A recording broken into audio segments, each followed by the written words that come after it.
Қали Байжанов атындағы концерттік бірлестігінің Шалқыма концерт залында менің таңдауым мемлекеттік қызмет атты патриоттық әндері байқауы өтті. Ол 23 маусымда аталып өтетін мемлекеттік қызметшілер күніне арналып отыр. Тақырыпты шараның басқасында болып қайтқан тілшіміз Сейітқали Әшім тарқатып берсін.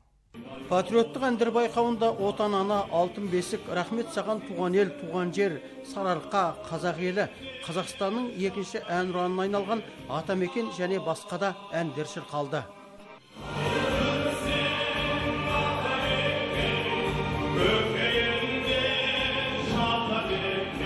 Мен таңдау мемлекеттік қызмет ән байқауына 25-ке жуық мемлекеттік қызметшілер қатысып, өнерлерін ортаға салды.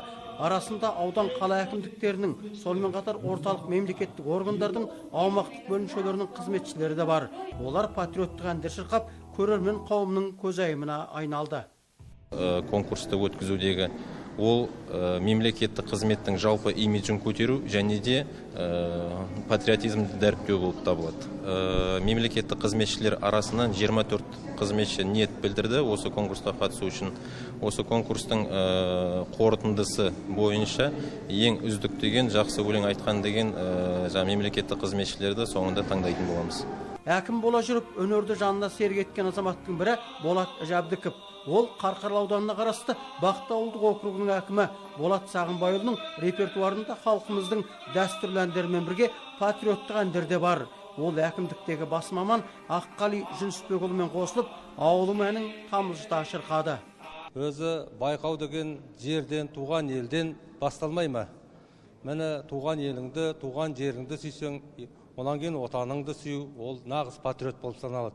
Сен дөстім мен сен өлсем, арман жоқ бұл дүниеде дер едім деп, мінекей қасымның айтқандай, туған елді, туған отанымызды сүйе берейік.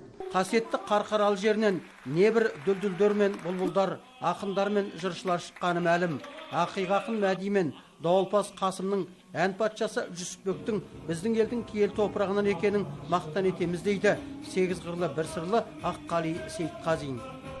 Патриоттық деген сезімнің өзі дәл қазір қалмағайып заманда өте керек болып тұрған мәселе ғой, патриоттық деген.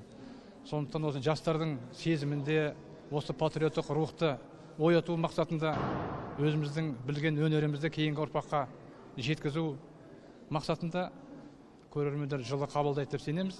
Патриоттық әндер байқауы 2 сағат құласты. Әділқазылардың шешіміне сәйкес Осакаров аудандық мәслихатының аппарат басшысы Ержан Найманбаев бірінші орын алса, Сәтбаев қаласының Жезқазған кентінің мемлекеттік қызметкері Абай Бекішев екінші орын иеленді. Ал облыстық кірістер департаментінің бас маманы Төлеген Ысқақов үшінші орынды місе тұтты. Барлық қатысушыларға алғыс хаттар табысталды. Жүлдегерлер мемлекеттік қызметші күні облыс әкімінің қатысуымен өтетін рухани шараға қатысады. Сейітқали Әшім, Айгерім Құсайын, Сәбина Жұмажан, Жайнат Жақсыбаев, Роман Капылов, Сарыарқа телеарнасы.